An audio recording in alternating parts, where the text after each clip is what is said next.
কথায় আছে মানুষ মানুষের জন্য, জীবন জীবনের জন্য।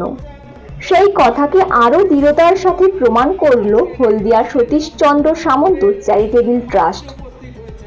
মহালয়ার পূর্ণ লগ্নে ও মহাত্মা গান্ধীর জন্মজয়ন্তীতে হলদিয়ার দুর্গাচকে সতীশচন্দ্র চ্যারিটেবল ট্রাস্টের উদ্যোগে অনুষ্ঠিত হলো পুজোর বস্ত্র বিতরণ, দিব্যাঙ্গদের ব্যাটারি চালিত ট্রাইসাইকেল বিতরণ ও মেধাবী ছাত্রছাত্রীদের সহায়তা প্রদান।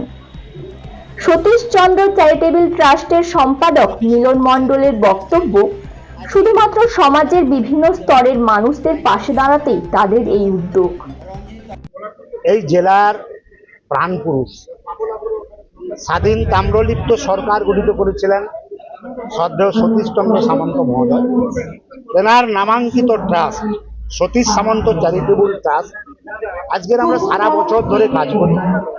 আজকের গান্ধীজির 156তম জন্মজয়ন্তী এবং আজকের মহালয়া, এই দিনটাকে সামনে রেখে আমরা আজকের বিভিন্ন অনুষ্ঠান দেখেছি। আমরা যেমন 7,000 দুস্থ মানুষকে নূতন বস্ত্র তুলে দেব, সেইরূপ আমরা 25টি প্রতিবন্ধী ছাত্র ছাত্রী এবং বয়স্ক লোককে ইলেকট্রিক চালিত ট্রাইসাইকেল দিচ্ছি।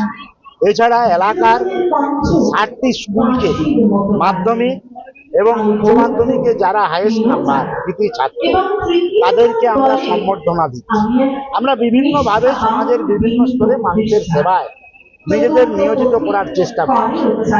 আজকের দিনের যে তাৎপর্য, আমরা এখানে আমি আমার বক্তব্যের মাধ্যমেও বলেছিলাম যে জাতির জনক মহাত্মা গান্ধী তিনি ভারতবর্ষের মানুষকে ঐক্যবদ্ধ করার জন্য চেষ্টা করেছিলেন এবং এখানে হিন্দু, মুসলিম, শিখ, খ্রিস্টান, জৈন কোনো ভেদাভেদ নয়। আগে আমরা সবাই মানুষ, তাই আমরা আমাদের এই ট্রাস্টটিতে সমস্ত স্তরের সমস্ত ছেলে মানুষকে সমবেত করার চেষ্টা করেছি।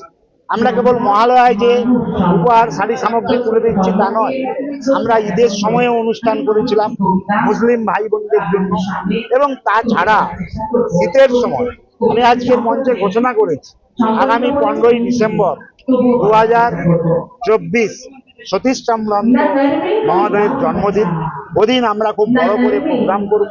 ওদিনে আমরা হয়তো 10,000 মানুষকে শীতবস্ত্র তুলে দেব এবং এলাকায় মিনিমাম 60টি মানুষকে ইলেকট্রিক চালিত ব্যাটারি চালিত ট্রাইসাইকেল।